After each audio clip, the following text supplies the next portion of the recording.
Hey guys, this is Sonu Alawat और आज इस वीडियो में आपके लिए लेकर आ चुका हूं रेलवे की तरफ से आने वाले काफी सारे जबरदस्त अपडेट्स जिनको सुनकर आप शॉक हो जाओगे।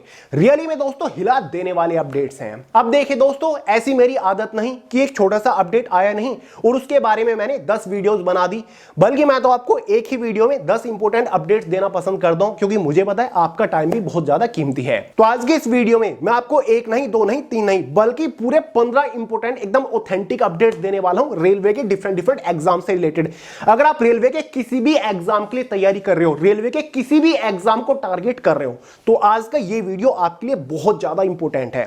चाहे दोस्तों आपका कोई डाउट बन रहा हो आरआरबी ग्रुप डी की क्वालिफिकेशन को लेकर कि इस बार आईटीआई कंपलसरी होगा या फिर केवल 10 पास कैंडिडेट्स एलिजिबल हो पाएंगे, इस बार ग्रुप डी में कौन कौन सी पोस्ट रहने वाली है, ये डाउट्स क्लियर हो चुके हैं रेलवे की तरफ से।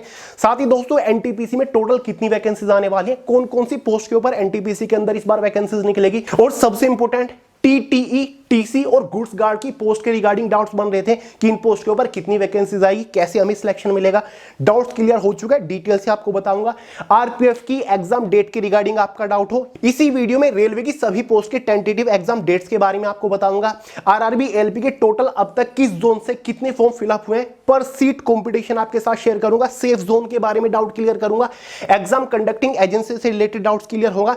साथ ही दोस्तों एनटीपीसी के सिलेक्शन प्रोसीजर में चेंज की बात आ रही है, उसके बारे में आपको बताऊंगा। और हां, इस बार ग्रुप डी यानी कि लेवल 1 की पोस्ट के ऊपर टोटल कितनी वैकेंसीज आने वाली है, इस बार ग्रुप डी में कंपटीशन इतना कम क्यों देखने को मिल रहा है, इतने लोग रिजाइन क्यों कर रहे हैं, ज्वाइन नहीं कर रहे हैं पोस्ट को, इसका क्या कारण है, और जो रेलवे के अंदर पोस्ट सरेंडर हो रही है, कहां से कितनी पोस्ट सरेंडर हो रही है, कितनी पोस्ट का क्रिएशन हुआ है, इसके बारे में बात करेंगे। पर सीट कंपटीशन को डिस्कस करेंगे। और हां, जो एक चीज वायरल हो रही है ना कि रेलवे की सभी पोस्ट के ऊपर सैलरी बढ़ने जा रही है इसी साल से, वो भी डाउट आपका क्लियर करूंगा। बहुत सारे क्वेश्चंस हैं, बहुत सारे अपडेट्स लेकर आया हूं रेलवे की तरफ से, सभी इंपॉर्टेंट है, आखिर तक देखिए, क्लियर है। तो चलिए बात करते हैं अपडेट नंबर फर्स्ट के बारे में। काफी ट्रेंडिंग अपडेट है और काफी सारे लोग कई दिन से इसके बारे में पूछ भी रहे थे। देखिए दोस्तों, जितने भी अपडेट्स इस वीडियो में मैं आपको देने वाला हूं ना, सभी अपडेट्स के रिगार्डिंग नोटिस ऑलरेडी रिलीज हो रखे हैं रेलवे की तरफ से भी, और जो आरटीआई लगाई गई थी वो सभी नोटिस ऑलरेडी जारी हो रखे, आपने कहीं ना कहीं देख लिए होंगे। तो उन नोटिस के अंदर से जो इंपोर्टेंट डेटा है, कंटेंट है, ठीक है, निष्कर्ष है, वो मैं यहां पर आपके लिए निकाल के लेकर आया हूं ताकि आपका टाइम भी बच सके और इंफॉर्मेशन हमेशा की तरह आपको ऑथेंटिक ही प्रोवाइड करूंगा। देखिए दोस्तों, पहला अपडेट क्या है, टोटल नंबर ऑफ वैकेंसीज के रिगार्डिंग। काफी सारे लोग के माइंड में डाउट है ना कि रेलवे के अंदर फिलहाल कितनी वैकेंसीज किस पोस्ट के ऊपर खाली है। देखिए दोस्तों, हाल ही में एक आरटीआई के थ्रू जवाब दिया गया कि फिलहाल रेलवे के अंदर 1 फरवरी 2024 तक total number of vacancies 2,35,860 vacancies खाली है सभी ग्रुप सी की पोस्ट के ऊपर, जिसमें हमारी लेवल 1 की पोस्ट भी इंक्लूडेड है, जिसको आप पहले ग्रुप डी के नाम से जाना करते थे। ठीक है, तो भाई टोटल ग्रुप सी की पोस्ट के ऊपर 2,35,860 वैकेंसीज खाली है और ये डेटा है 1 फरवरी 2024 तक, एकदम ऑथेंटिक डेटा है, आपको अपनी तरफ से कुछ भी नहीं बता रहा हूं, क्लियर है। और अगर हम बात करें लेवल 1 की जो पोस्ट होती है, जिनको आप ग्रुप डी के नाम से जानते हो, उस पोस्ट के ऊपर 1,25,000 वैकेंसीज खाली हैं 1 फरवरी 2024 तक। ठीक है, ये ऑथेंटिक इंफॉर्मेशन है। आगे मैं आपको इस अपडेट को अच्छे से समझाऊंगा। पहले बात करते हैं सेकंड अपडेट के बारे में।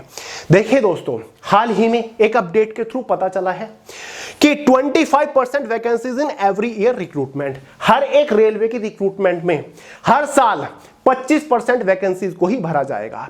आपने नोटिस किया होगा कि अगर फिलहाल रेलवे के अंदर 2,35,860 वैकेंसीज खाली है, तो वैकेंसीज इतनी कम क्यों निकल रही है। एएलपी की पोस्ट के ऊपर केवल इतनी वैकेंसी निकली, टेक्नीशियन की पोस्ट के ऊपर बहुत ही कम वैकेंसी निकली 9,000, तो वैकेंसीज ज्यादा क्यों नहीं निकली। इसीलिए नहीं निकल रही है क्योंकि हर साल 25% ही वैकेंसीज निकाली जाएगी। यानी कि दोस्तों, जो इस साल एएलपी की पोस्ट के ऊपर 5,696 वैकेंसीज निकली है, वो फिलहाल एएलपी की पोस्ट के ऊपर खाली पड़ी वैकेंसीज का केवल 25% ही है, जो कि 2024 के अंदर वैकेंसीज निकाली गई। ठीक है, ये 25% वैकेंसीज निकाली गई अभी तक।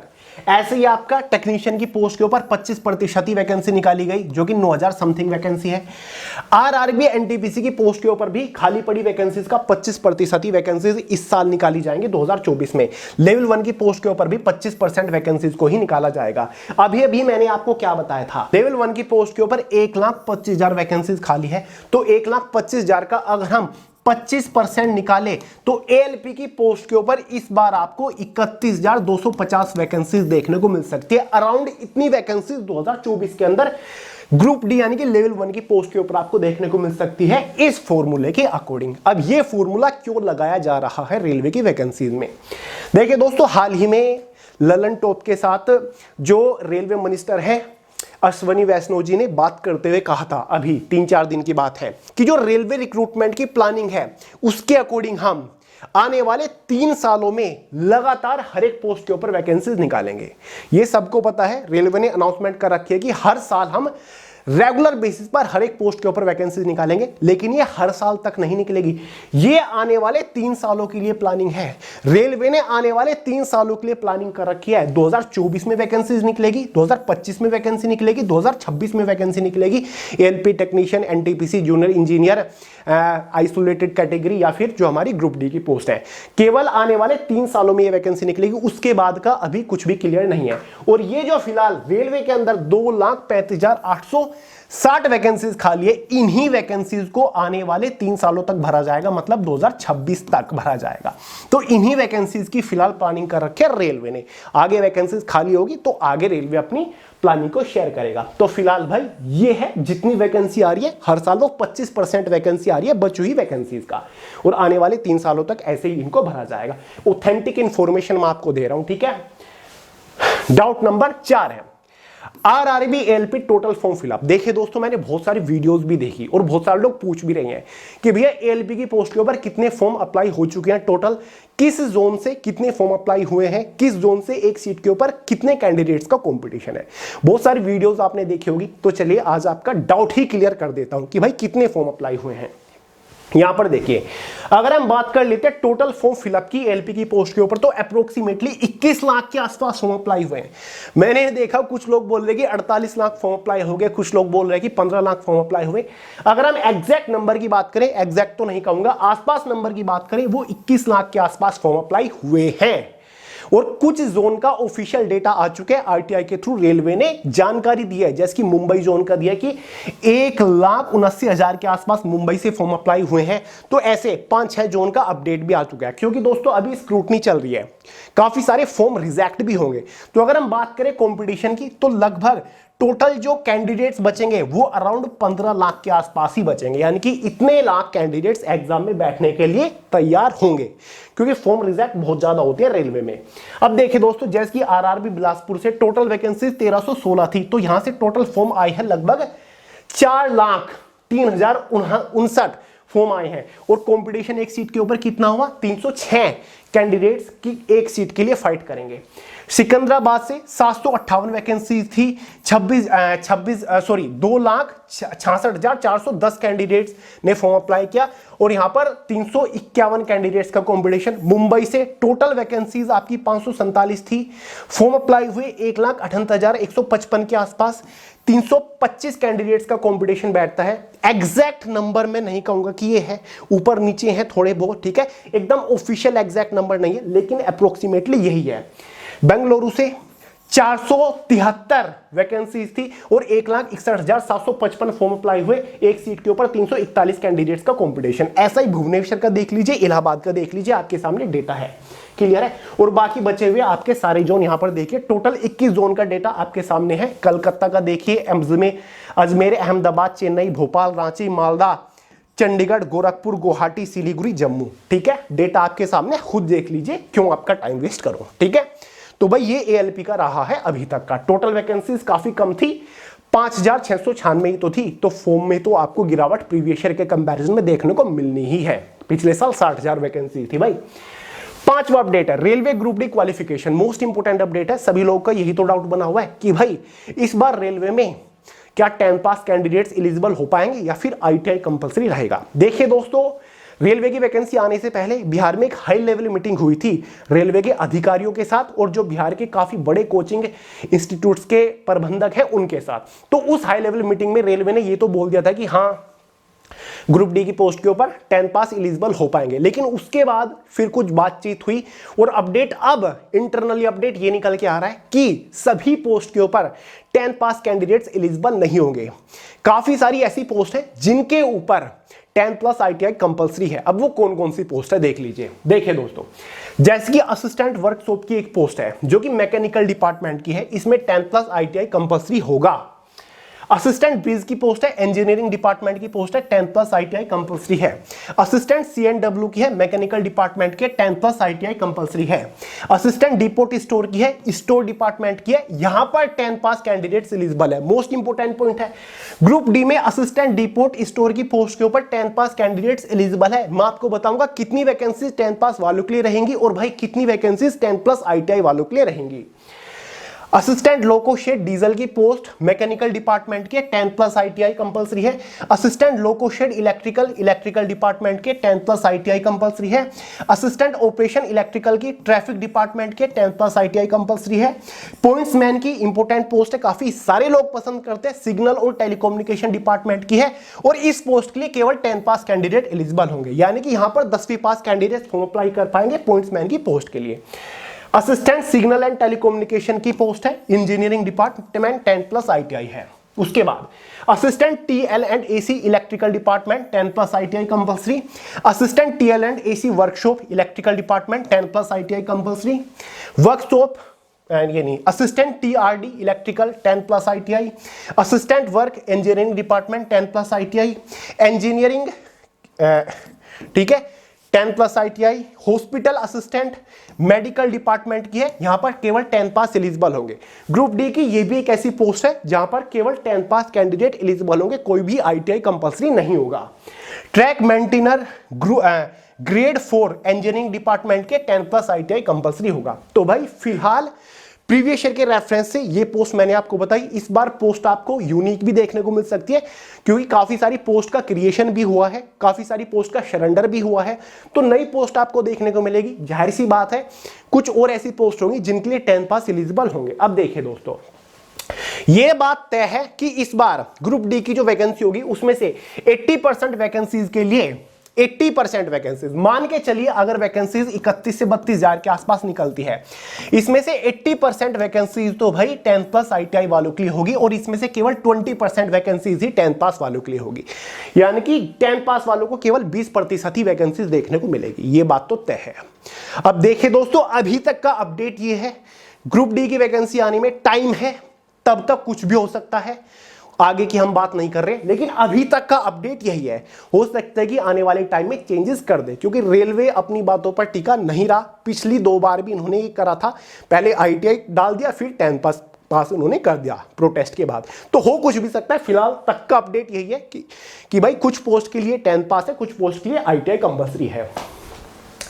एक और अपडेट है, RRB NTPC 12th and graduate will be separated. ये इंपॉर्टेंट है। इस बार दोस्तों क्या होगा, NTPC के अंदर जितनी पोस्ट निकलती हैं, कुछ आपकी लेवल 2, लेवल 3 की पोस्ट होती है 12 पास वालों के लिए, अंडर ग्रेजुएट वालों के लिए, और जो हमारी लेवल 4, 5 और 6 की पोस्ट है जो कि ग्रेजुएट वालों के लिए होती है। इस बार ये दोनों वैकेंसी अलग अलग निकलेगी, फॉर्म भी आपको अलग अलग देखने को मिलेंगे, दोनों का सिलेक्शन प्रोसीजर भी इस बार आपको अलग अलग देखने को मिलने वाला है। तो एक काफी बड़ा पॉइंट है और अच्छी बात भी एक तरीके से, ठीक है।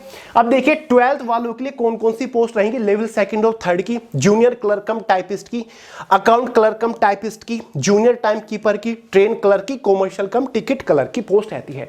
अब आप पूछोगे कि भैया TC की पोस्ट, TTE की पोस्ट के बारे में बताइए, गुड्स गार्ड की पोस्ट के बारे में बताइए, वो मैं आपको आगे बताऊंगा, ठीक है। तो फिलहाल 12 पास वालों के लिए ये पोस्ट रहेंगी और 12 पास वालों के लिए वैकेंसीज अलग रहेंगी, इस बार सेपरेटेड रहेंगी। पिछली बार क्या था, 12th और ग्रेजुएट वालों की जितनी भी पोस्ट थी सभी के लिए एक फॉर्म अप्लाई हुआ था, पोस्ट प्रेफरेंस आपने दी, और सभी पोस्ट के लिए जो CBT 1 था वो कॉमन था, एक ही सिंगल एग्जाम आपका कंडक्ट कराया गया था। इस बार दोनों अलग अलग चलने वाले हैं, ठीक है। ग्रेजुएट पोस्ट लेवल 4, 5, 6 की है, जिसमें आपका ट्रैफिक असिस्टेंट की पोस्ट, गुड्स गार्ड की पोस्ट होती है, ठीक है। सीनियर कॉमर्शियल कम टिकट क्लर्क की होती है, सीनियर क्लर्क कम टाइपिस्ट, जूनियर अकाउंट असिस्टेंट कम typist, senior time keeper, commercial apprentice, station master की पोस्ट रहती है। इस बार यहां पर भी आपको ज्यादा पोस्ट देखने को मिलेगी।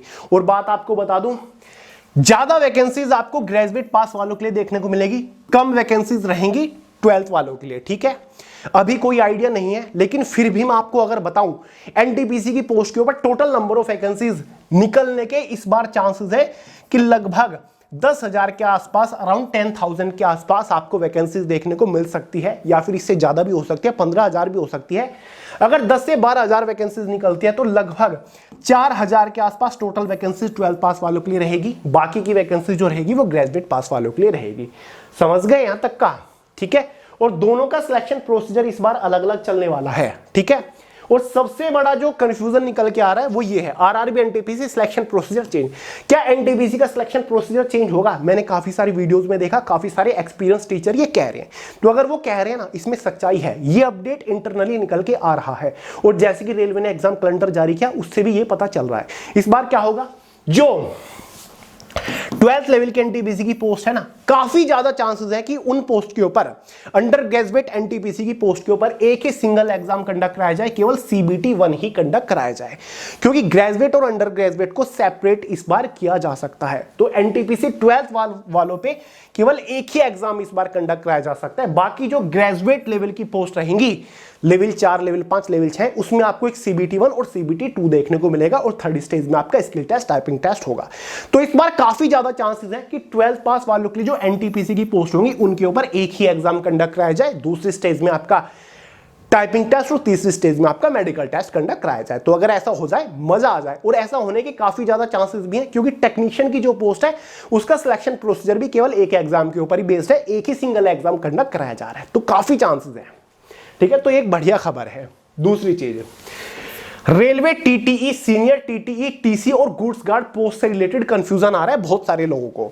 देखिए दोस्तों, अभी पिछले 3-4 महीनों में बहुत सारी वीडियोस बनी कि भाई टीटीई की पोस्ट के ऊपर 8,000 वैकेंसीज आ रही हैं, 5,000 वैकेंसी आ रही है, कुछ लोग 15,000 वैकेंसीज बोल रहे हैं। हालांकि मैंने भी आपको इसके ऊपर एक वीडियो प्रोवाइड किया था कि भाई टीटीई की पोस्ट के ऊपर वैकेंसीज आएंगी, लेकिन अब सितारे बदल चुके हैं। अब इसमें कुछ चेंजेस आ चुके हैं। रेलवे की तरफ से इंटरनली अपडेट्स में कुछ जानकारी मिली है, जैसे कि टीटीई की पोस्ट के ऊपर डायरेक्ट रिक्रूटमेंट शायद इस बार ना की जाए। शायद क्या, 99.9% चांसेस है कि अलग से वैकेंसी इस पोस्ट के ऊपर देखने को नहीं मिलेगी। लेकिन टीटीई की पोस्ट को आप ज्वाइन कर सकते हो इस साल से ही। ठीक है। क्योंकि एनटीपीसी के अंदर आपको कुछ ऐसी पोस्ट देखने को मिलेगी जिनके थ्रू आप टीटीई की पोस्ट को ज्वाइन कर पाओगे, टीसी की पोस्ट को ज्वाइन कर पाओगे, गुड्स गार्ड की पोस्ट को ज्वाइन कर पाओगे। ठीक है। कैसे? देखिए दोस्तों, टीटीई की पोस्ट को मर्ज किया गया है कॉमर्शियल कम ट्रेन क्लर्क की पोस्ट में। क्लियर है? तो अगर जो कि लेवल 3 की पोस्ट होती है, 12 पास कैंडिडेट्स फॉर्म अप्लाई कर पाएंगे, यानी कि इस पोस्ट के ऊपर अगर आपका सिलेक्शन हो जाता है तो उसमें से ही कुछ कैंडिडेट्स को टीटीई, जिसका मतलब होता है ट्रैवलिंग टिकट एग्जामिनर की पोस्ट के ऊपर भेजा जाता है, अकॉर्डिंग टू योर परफॉर्मेंस, या फिर आपके जो मार्क्स है उसके बेसिस पर। ठीक है। आपको इस पोस्ट के ऊपर भेजा जाता है, जो कि क्लरिकल पोस्ट है। इसी पोस्ट में से भेजा जाता है। टीटी की अलग पोस्ट आपको देखने को नहीं मिलेगी इस बार एनटीपीसी के अंदर। ठीक है। पहले भी नहीं मिलती थी। साथ ही एक और पोस्ट इसमें मर्ज की गई है, ईसीआरसी, यानी कि इंक्वायरी कम रिजर्वेशन क्लर्क की पोस्ट के ऊपर भी इसी पोस्ट के कैंडिडेट्स को भेजा जाता है।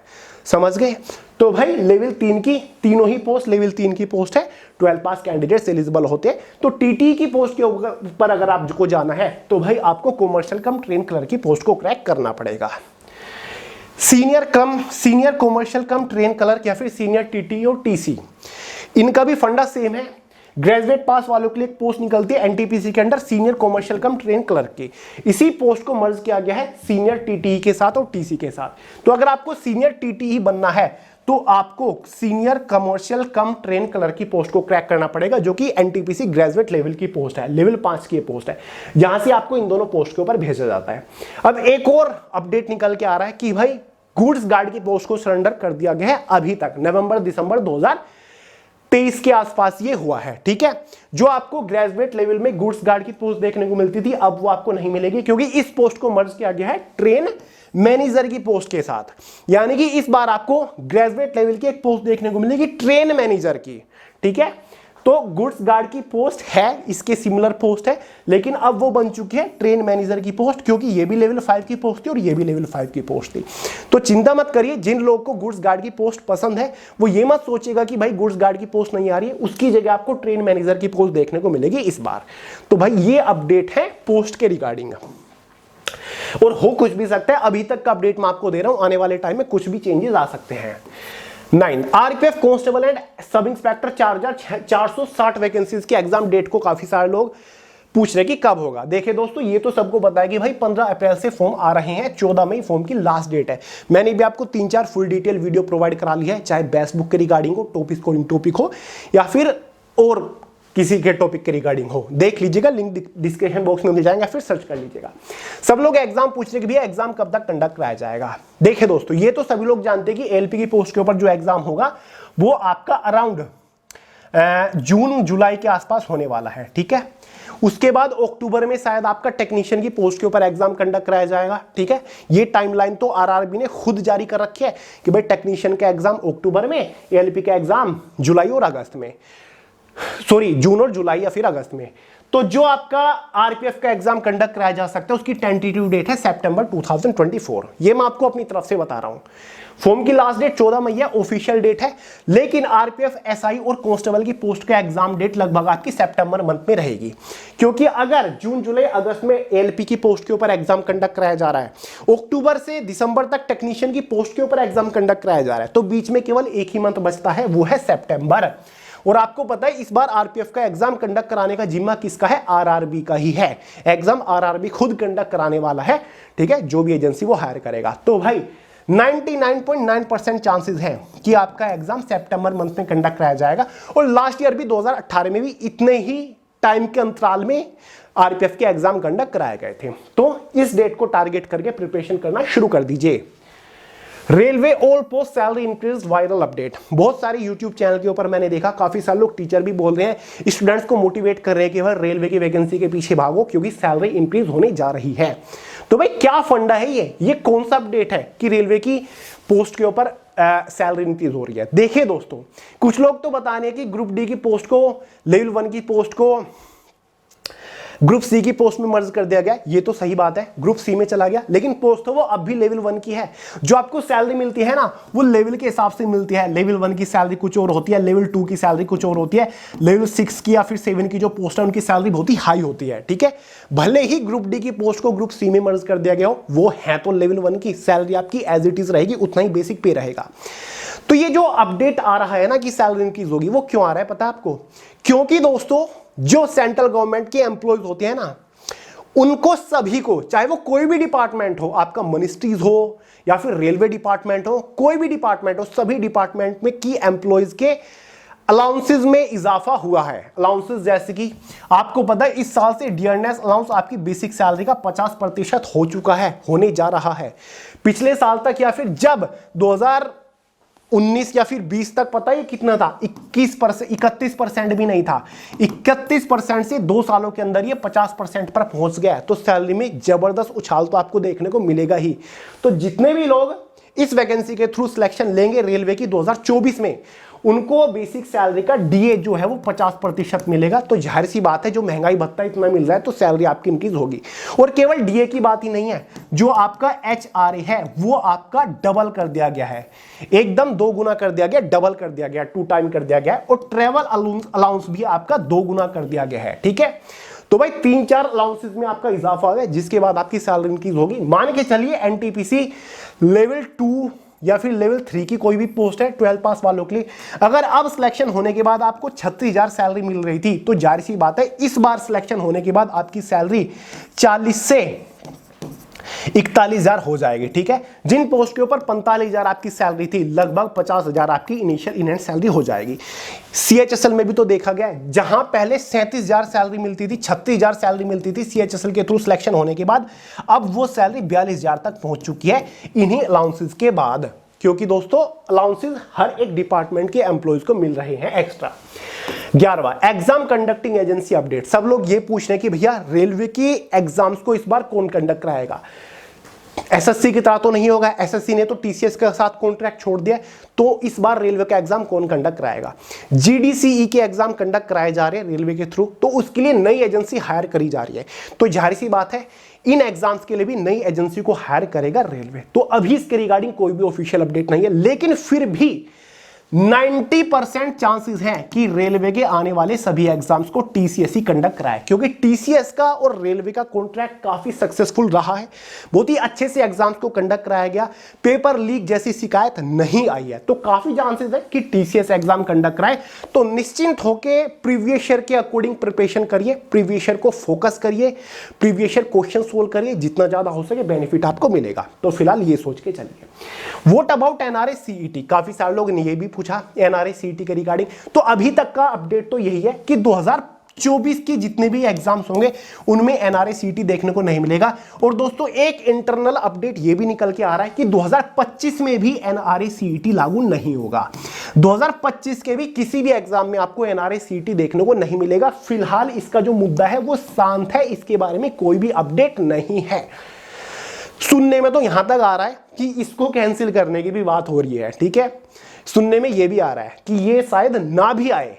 जैसे एग्जाम फिलहाल चल रहे हैं, एसएससी अब नई एग्जाम कंडक्टिंग एजेंसी ढूंढ रहा है, हो चुकी होगी शायद फाइनल। आईबीपीएस भी अपने एग्जाम कैलेंडर हर साल निकाल रहा है, रेलवे ने भी निकाल दिया। तो भाई 2024 और 2025 आपके लिए पूरी तरीके से सेफ है। यहां पर एनआरए सीईटी नहीं आने वाला है, तो मस्त तैयारी करिए, कोई दिक्कत नहीं है। रेलवे वेरियस पोस्ट सरेंडर, देखिए दोस्तों ये बुरी खबर है बहुत ही। आए दिन रेलवे अपडेट्स निकाल रहा है, आए दिन रेलवे नोटिस जारी कर रहा है, जहां पर रेलवे काफी सारी पोस्ट को सरेंडर कर रहा है और कुछ नई पोस्ट को क्रिएट भी कर रहा है। देखिए दोस्तों ये एक प्रावधान भी है रेलवे के अंदर कि भाई जितनी पोस्ट को सरेंडर किया गया है उतनी पोस्ट का क्रिएशन भी होना चाहिए। लेकिन देखा ही जा रहा है पोस्ट सरेंडर ज्यादा करी जा रही है और क्रिएशन कम हो रहा है, क्योंकि दोस्तों टेक्नोलॉजी बहुत ज्यादा बढ़ चुकी है। आजकल तो एआई का जमाना है, तो ज्यादातर पोस्ट को सरेंडर कर रहे हैं ताकि कम बजट में रेलवे को चलाया जा सके। अब कुछ अपडेट्स ऐसे हैं, हाल ही में अभी पिछले 10-15 दिन का ही ये डेटा है।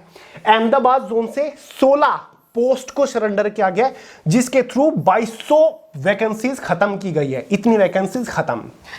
सिकंदराबाद से 7 पोस्ट को सरेंडर किया गया है, 930 वैकेंसीज खत्म। सिलीगुड़ी से 3 पोस्ट को खत्म किया गया, 773 वैकेंसीज खत्म। इलाहाबाद से 21 पोस्ट को सरेंडर किया गया है, 3326 वैकेंसीज खत्म। मुंबई जोन से 8 पोस्ट को सरेंडर किया गया है, 612 वैकेंसीज खत्म की गई है। अब पोस्ट का क्रिएशन भी हुआ है, ऐसी बात नहीं कि सरेंडर हुआ, क्रिएशन भी हुआ है, लेकिन जितनी पोस्ट का क्रिएशन होना चाहिए था उतना नहीं हुआ। पोस्ट सरेंडर ज्यादा की जा रही है रेलवे के थ्रू और क्रिएशन कम हो रहा है। तो इससे यही पता चलता है कि आने वाले टाइम में वैकेंसीज कम होंगी रेलवे के अंदर। जैसे कि इस बार ही आपने देख लिया है, लास्ट ईयर कितनी वैकेंसीज निकलती, इस बार एलपी की पोस्ट के ऊपर 6000 5000 वैकेंसी निकल रही है, टेक्नीशियन की पोस्ट के ऊपर 9000 निकल रही है, कहां 35-36 हजार निकलती थी। तो इफेक्ट तो आपको देखने को मिल रहा है। तो भाई पोस्ट सरेंडर फटाफट की जा रही है रेलवे के थ्रू। ये तो कोई छोटा सा अपडेट मैंने आपको दिया है, वरना डेटा बहुत बड़ा है। आए दिन रेलवे के अलग अलग जोन की वेबसाइट के ऊपर छोटे छोटे नोटिस आ रहे हैं, जहां पर पोस्ट सरेंडर पोस्ट क्रिएशन के बारे में बात कही गई है। पोस्ट सरेंडर ज्यादा हो रही है, खत्म ज्यादा की जा रही है, यानी कि पोस्ट को खत्म कर दे दी कि भाई इस जोन में इन पोस्ट का कोई काम नहीं है, ठीक है। नई टेक्नोलॉजी के थ्रू इन पोस्ट के ऊपर अब काम कराया जा रहा है, तो पोस्ट खत्म हुई तो वैकेंसीज भी खत्म होती है, ठीक है। एक और अपडेट है, maximum number of resignation from railway. Update आ रहा है निकल के, आपने भी सुना होगा किसी टीचर से या फिर कहीं से भी कि रेलवे के अंदर डिफरेंट पोस्ट के ऊपर सबसे ज्यादा रेजिग्नेशन देखने को मिल रहा है। यानी कि काफी सारे लोग नौकरी मिलने के बाद नौकरी छोड़ रहे हैं, कुछ साल बाद, कुछ महीने बाद नौकरी करने के बाद। और ये भी अपडेट निकल के आ रहा है कि ग्रुप डी की पोस्ट के ऊपर तो काफी सारे लोग ज्वाइन ही नहीं कर रहे हैं। तो जो वेटिंग लिस्ट के कैंडिडेट्स थे उनको काफी ज्यादा बेनिफिट मिलने वाला है इस चीज का। कहीं से भी देख लीजिएगा, आपने जरूर सुना होगा कि भाई ग्रुप डी की पोस्ट मैंने ज्वाइन नहीं करी, काफी सारे लोग काफी सारे स्टूडेंट रिजाइन करके आ रहे हैं। कारण मैं आपको बताऊंगा। देखिए दोस्तों, ये कुछ अपडेट है जहां पर ज्वाइन नहीं की गई। अभी 4-5 दिन का अपडेट है, सोनपुर डिवीजन से 192 कैंडिडेट्स में से केवल 168 कैंडिडेट ही नहीं ज्वाइन करा। 192 से केवल 168 कैंडिडेट ने ज्वाइन करा। सिकंदराबाद से 945 कैंडिडेट्स ने ज्वाइन नहीं करा, ठीक है। वेरियस पोस्ट को मिलाकर सिकंदराबाद जोन में 345 कैंडिडेट्स ने ज्वाइनिंग नहीं ली, छोड़ दी अपनी ज्वाइनिंग। इलाहाबाद से 39 कैंडिडेट्स, जम्मू जोन से 51 कैंडिडेट्स ने अपनी ज्वाइनिंग छोड़ी है। ये तो छोटा सा अपडेट है, सब जोन में यही हालत है। और इसी के साथ रेजिग्नेशन भी बराबर आ रहे हैं। ज्यादातर मैक्सिमम ये जो नंबर देखने को मिल रहा है ना, ग्रुप डी की पोस्ट के ऊपर मिल रहा है। ग्रुप डी की पोस्ट के ऊपर ज्यादातर लोग ज्वाइन नहीं कर रहे हैं सिलेक्शन होने के बाद भी, और मैक्सिमम लोग रिजाइन कर रहे हैं। रिजाइन करने का भी नंबर रीजन वाइज यही है कि कहीं से एक जोन से 30 कैंडिडेट रिजाइन कर रहे हैं, कहीं से 60 कैंडिडेट रिजाइन कर रहे हैं, एक जगह से तो 121 कैंडिडेट भी रिजाइन कर चुके हैं पिछले 2 सालों के अंदर। तो बहुत बड़ी खबर है, बहुत बड़ा अपडेट है, ठीक है, और बहुत बड़ी प्रॉब्लम भी है। सवाल ये उठता है कि रिजाइन क्यों कर रहे हैं, क्योंकि इससे काफी सारे स्टूडेंट डिमोटिवेट भी होते हैं कि भाई ऐसा क्या हो गया, हम भी तो तैयारी कर रहे हैं रेलवे की, तो हमारा क्या होगा। रिजाइन या ज्वाइनिंग ना करने का सबसे बड़ा कारण है delay in process. Group D 2019 से अब तक काफी सारे लोग को ज्वाइनिंग नहीं मिली, अभी तक वेट कर रहे हैं, तो प्रोसेस इतना डिले है जिसकी वजह से काफी सारे लोग ज्वाइन नहीं करते। कोई इधर उधर लग जाता है, कोई कहीं जा रहा है, इसकी वजह से ज्वाइनिंग कम होती है। जॉब लोकेशन, काफी सारे लोगों की जॉब लोकेशन बहुत दूर दूर चली जाती है, जिसकी वजह से काफी सारे लोग ज्वाइन नहीं कर रहे हैं। सिलेक्शन ऑन अदर पोस्ट, कुछ लोग ऐसे हैं जिनका अदर पोस्ट के ऊपर सिलेक्शन हो जाता है, उन्होंने एनटीपीसी का भी फॉर्म डाला, ग्रुप डी का भी डाला, एनटीपीसी में पहले सिलेक्शन हो गया तो वो ग्रुप डी की पोस्ट को छोड़ देते हैं। एक कारण ये भी है। एक है हाई एक्सपेक्टेशन, ये सबसे बड़ा पॉइंट है, ये सबसे बड़ा पॉइंट है जिसकी वजह से सबसे ज्यादा लोग रेलवे से रिजाइन कर रहे हैं, अपनी नौकरी छोड़ रहे हैं, जॉब ज्वाइन नहीं कर रहे हैं। हाई एक्सपेक्टेशन, ग्रुप डी की पोस्ट के ऊपर सिलेक्शन हुआ, ज्वाइनिंग ली, तैयारी करते टाइम एक्सपेक्टेशन बहुत हाई थी कि मैं ऐसे करूंगा, ऐसे मुझे ऑफिस मिलेगा, मैं फ्री रहूंगा, इतना कम काम रहने वाला है, इतने में मजे करूंगा, इतनी मेरी सैलरी रहेगी। हाई एक्सपेक्टेशन बना रखी है कि भाई लाइफ इस तरीके से बदल जाएगी। ज्वाइनिंग करी वहां पर जाके, तब लाइफ का पता चला कि भाई रियलिटी है क्या, काम तो हर जगह करना पड़ेगा, मेहनत हर जगह करनी पड़ेगी। तो इस हाई एक्सपेक्टेशन की वजह से काफी सारे लोग सिलेक्शन लेने के बाद इन्वायरमेंट में फिट नहीं बैठते, जिसके बाद वो जॉब छोड़ के आते हैं, जैसे कि एमएस धोनी ने करा था, क्योंकि उसका पैशन कुछ और था और वो चला कहीं और गया था, ठीक है। तो ये एक सबसे बड़ा कारण है। तो ज्यादा हाई एक्सपेक्टेशन मत रखो, पहले चीजों को एनालाइज कर लो, जिस जॉब की आप तैयारी कर रहे हो उसको अच्छे से एनालाइज करो, वो है क्या उसके बारे में जानो। इन्फ्लुएंस फॉर अदर, ये भी एक बड़ा कारण है। काफी सारे लोग दूसरों से इन्फ्लुएंस हो जाते हैं, किसी ने कह दिया कि भाई ग्रुप डी अच्छी नहीं है, तैयारी कर रहे हो, सिलेक्शन भी हो गया है, जॉब आप नहीं ले रहे हो, ज्वाइनिंग नहीं ले रहे हो, किसी के कहने से, किसी टीचर ने बोल दिया, यूट्यूब के ऊपर किसी ने बोल दिया, आपके किसी फ्रेंड ने बोल दिया कि भाई ग्रुप डी अच्छी पोस्ट नहीं है, क्या है, बहुत ही छोटी पोस्ट है, सैलरी कम मिलती है, इतना काम होता है, तो आप उसकी वजह से छोड़ देते हैं। काफी सारे लोग हैवी वर्कलोड की वजह से छोड़ रहे हैं कि यार ग्रुप डी की पोस्ट के ऊपर तो सिलेक्शन होने के बाद काम बहुत करना पड़ रहा है, ट्रैक मेंटेनर का बहुत ही हैवी काम है, दोपहर में ट्रैक को मेंटेनेंस करने का काम होता है, बहुत ही हैवी काम है, इस वजह से काफी सारे लोग रिजाइन दे रहे हैं और जॉब ज्वाइन नहीं कर रहे हैं।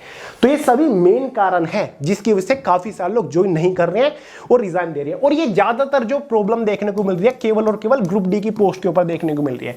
NTPC, ALP, technician, junior engineer, isolated category या फिर पैरामेडिकल के ऊपर ये देखने को नहीं मिल रहा है, ये केवल ग्रुप डी की पोस्ट के साथ ही हो रहा है। इसी पोस्ट के साथ लोग ज्यादा हाई एक्सपेक्टेशन रखते हैं और फिर ये नतीजा निकलता है। तो भाई थोड़ा सा ध्यान रखिए, सोच समझ के तैयारी में लगिए। बाकी वैकेंसी रिक्रूटमेंट तो अलग अलग निकलती रहती है, एसएससी के पीछे भाग लीजिए। Number 14, tentative exam dates of all railway exams. बहुत सारे लोग लगातार पूछते रहते हैं कि भैया एनटीपीसी का एग्जाम कब तक कंडक्ट कराया जाएगा, एग्जैक्टली एलपी का एग्जाम कब तक कंडक्ट कराया जाएगा, कब तक हमें तैयारी करनी है, हमें जल्दी नौकरी चाहिए। तो भाई ये आपके सामने कुछ टेंटेटिव एग्जाम डेट्स हैं, जैसे कि आरआरबी, एएलपी की तो खुद रेलवे ने टाइमलाइन जारी कर रखी है, बता रखे कि जो सीबीटी 1 है वो आपका जून महीने के अंदर स्टार्ट हो जाएगा। टेक्नीशियन की पोस्ट के ऊपर सीबीटी 1 जो होगा, एक ही एग्जाम होगा हालांकि, वो आपका अक्टूबर मंथ से स्टार्ट हो जाएगा, दिसंबर मंथ तक चलेगा। वहीं पर आरआरबी, एनटीपीसी की पोस्ट के ऊपर एग्जाम आपका दिसंबर से या फिर जनवरी से स्टार्ट हो जाएगा। साथ ही आरआरबी जूनियर इंजीनियर की पोस्ट के ऊपर भी दिसंबर मंथ से स्टार्ट होगा। आरआरबी एएलपी लेवल 1 की पोस्ट के ऊपर मार्च 2025 से एग्जाम कंडक्ट कराया जाएगा, क्योंकि सबसे लास्ट में जो वैकेंसी निकलेगी वो आपका लेवल 1 ग्रुप डी की वैकेंसी निकलेगी और इसका एग्जाम अगले साल मार्च महीने से शुरू होगा। ये आरपीएफ आपको बता चुका हूं, सितंबर मंथ के अंदर आपको एग्जाम देखने को मिलेगा। तो भाई तैयारी में लग जाइए, टाइम वेस्ट मत करिए। आरपीएफ का एग्जाम सितंबर मंथ में होगा, क्योंकि यहां पर देखिए आप सितंबर में एग्जाम नहीं कंडक्ट कराया जा रहा है रेलवे का, ठीक है। तो इसके ये एक टेंटेटिव एग्जाम डेट है, ये कोई ऑफिशियल डेट मैंने आपको नहीं बताई, ये मैंने आपको टेंटेटिवली बताई, क्योंकि जितना टाइम एएलपी ने बताया फॉर्म की लास्ट डेट से कि भाई ये एग्जाम कंडक्ट कराया जाएगा टेक्नीशियन को अक्टूबर में, उसके अकॉर्डिंग उसके रेफरेंस से मैंने आपको बताया कि भाई इतना इतना टाइम लेगा रेलवे। सेफ जोन के चक्कर में मत पड़ो, सीधा ही मैंने लिख दिया दोस्तों, क्योंकि ये बहुत बवाल मचा हुआ है यूट्यूब के ऊपर। जो भी देखे यही बोल रहा है कि भाई ये जोन सेफ है, यहां से फॉर्म अप्लाई कर दो टेक्नीशियन का, एलपी का या फिर एनटीपीसी का, इस जोन से फॉर्म अप्लाई करना। मालदा जोन में सबसे कम फॉर्म अप्लाई हो रहे हैं, सिलीगुड़ी में कम अप्लाई हो रहे हैं, यहां से बिल्कुल भी मत पड़िए इस चक्कर में। आपको ध्यान देना ही नहीं है भाई। जो जोन आपको पसंद है, जिस जोन में आप जॉब करना सही समझते हो, फ्यूचर में आप कंफर्टेबल होंगे वहां पर, उसी से फॉर्म अप्लाई करिए। बाकी खुद के ऊपर कॉन्फिडेंस रखिए, खुद की मेहनत के ऊपर कॉन्फिडेंस रखिए। 90% टीचर्स तो आपको डेटा भी बिल्कुल ऑथेंटिक नहीं प्रोवाइड कराते। व्यूज के चक्कर में ऐसे आपको डेटा प्रोवाइड कराए जा रहे हैं और आप उनके चक्कर में पढ़ रहे हो, वीडियोस देख रहे हो। इनके चक्कर में मत पड़िए, खुद के ऊपर कॉन्फिडेंस रखिए। जिस जोन में आप कंफर्टेबल हो, क्योंकि आपकी जॉब लोकेशन उसी जोन में रहेगी हमेशा और हमेशा, तो सोच समझ के फॉर्म अप्लाई करिए। इस जोन वगैरह के चक्कर में मत पड़िए, सेफ जोन के चक्कर में मत पड़िए। अपने अकॉर्डिंग सोचिए, अपने अकॉर्डिंग फॉर्म अप्लाई करिए, ठीक है। तो दोस्तों ये 15 अपडेट से उम्मीद करता हूं आप चीजों को समझ गए होंगे, आपको वीडियो पसंद आई होगी। बाकी अगर कोई भी रेलवे की तरफ से अपडेट आता है, तुरंत आपको एकदम ऑथेंटिक इंफॉर्मेशन के साथ इन्फॉर्म करूंगा इसी चैनल के ऊपर। बाकी आपको मेरा काम पसंद आता हो ना, थोड़ा सा भी लाइक कर दिया करें वीडियो को, चैनल को सब्सक्राइब कर दीजिए। वीडियो और क्या कहने वाला था मैं, चैनल को सब्सक्राइब कर दोगे ना, और शेयर भी कर दीजिएगा दोस्तों के साथ, ठीक है। तो चलिए यार, इस वीडियो में इतना ही था, मिलते हैं अगली वीडियो में बहुत ही जल्द। तब तक के लिए जय हिंद।